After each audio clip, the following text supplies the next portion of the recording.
Getting started with EndNote, the first step is to create an EndNote library where all the references that you will cite will be stored.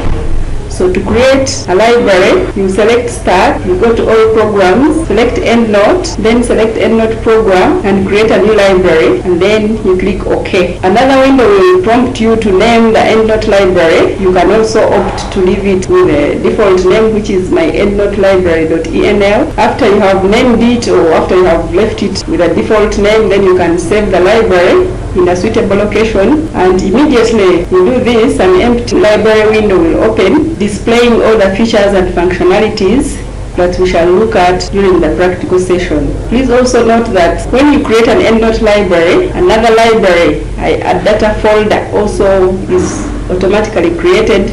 So you find you have two different folders with the same name, the EndNote library, and then the .data folder, which has the same name, but the extension, the last extension is .data folder. These two libraries should be kept in the same location. Then once you have created the library, then you need to populate the library with the references that you will be using during citation and referencing. So there are three different ways that you can populate the library. The first one is the manual way.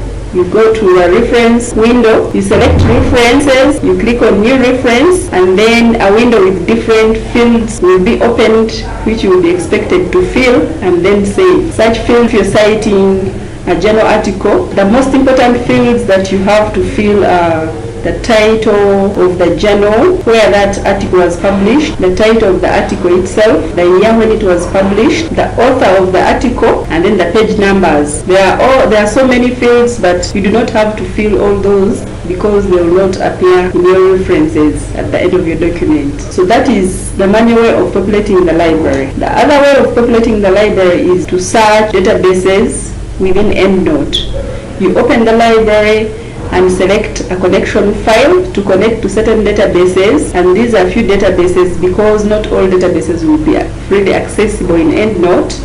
So a very good example is PubMed, which is freely available and inbuilt in EndNote. So PubMed can be searched within the EndNote library and references imported into the library. Then the third way of populating the library is exporting the references, the citations from remote databases. And this is done in such a way that after searching, for example, Google Scholar or Kinengyere or LibHub or even an online public access catalog, then you can import these references into the library, into the EndNote library. It is also important that you note that Google Scholar is a multidisciplinary database, but to be able to import references from Google Scholar, we need to set preferences in Google Scholar, and we shall look at this during the practical session. Exporting references from an OPAC is Online Public Access Catalog. We'll focus on the Makerere University Library Catalog.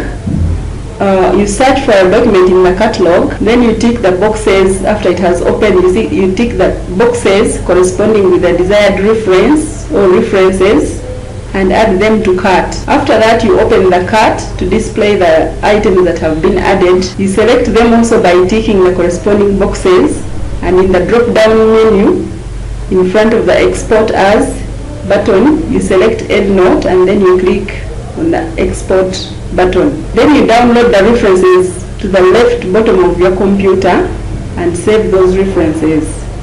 After that, you go to the library and select Import button to import the references now into EndNote. You browse and select the cart where the references were saved, and then you click Import, and the references should be able to appear in the library, in the EndNote library. Now let's look at EndNote and Microsoft Word.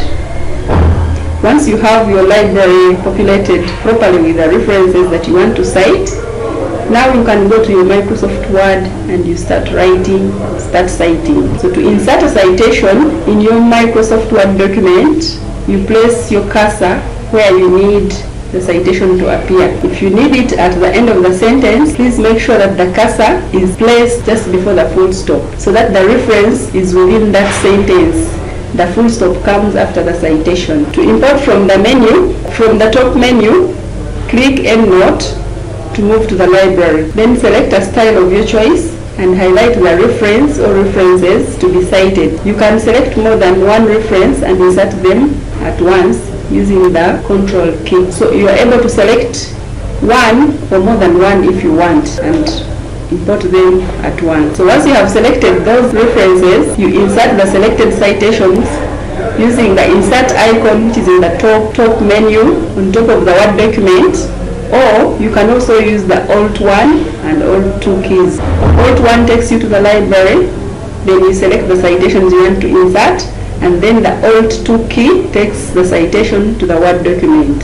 So as you insert the citations, references are automatically generated at the end of the document in a style that you will have selected. There are various styles, referencing styles in EndNote. There are about 300 different referencing styles, but the common ones that we know are Vancouver, there is Harvard, there is APA, there is the Lancet, and so many others. There are over 300 reference styles. So once you have populated the library and you are able to cite, you can then manage your library. So how do you manage a library? You can edit citations by including the author or excluding the author, or by excluding the year of publication. To do this, highlight citations in Microsoft Word, then right click and edit the citation, then decide you may want to exclude the author and leave the year of publication, or to exclude the year and leave the author. Whatever you decide, once you have selected what you want to do, then you click on the save button and that will be saved. You can also use etal. EndNote can be set to list the first author and abbreviate the rest of the authors with etal. And to do this, you select edit, output style, then you select a new style and you go to author lists in the left hand column of your page. Then you go to the bibliography, abbreviated author, and you select a required option. The option could be you want to list the first author during the first citation, then subsequent citations you want to abbreviate with etal. What you direct the system to do is what it will do for you. You are also able to add files in your EndNote library. The EndNote library is supposed to be actually a library of references, but then it also has an option for you to even add files or the PDFs of those references, so that you have the same, under the same reference, you also have the PDF or the full article of that particular reference. If you have 3 to 5 authors, you can list all the authors in parentheses the first time that you cite the source, and then in subsequent citations, you may decide to use only the first author's last name followed by etal in parentheses, and that is how it will look like. The first one, if you list all of them, you find, for example, Canis, Cornell, Sun, Berry, and Harlow, 1993. But if you decide to use etal, the system will list only the first author, Canis, and then followed by etal, and then the year of publication, which is 1993. Sometimes researchers cite corporate authors. So when entering references by corporate authors, you need to put a comma after the name. And an example, the US Department of Agriculture, you follow that with a comma. If the US Department of Agriculture is the author of a particular document that you want to cite, so in the name field, you put US Department of Agriculture and put a comma. Then another example, World Health Organization, you also put a comma after organization. Or Apple Computer Inc., you put a comma after Inc. This ensures that the entire name is treated as a first name, so there won't be any name manipulations that will be applied.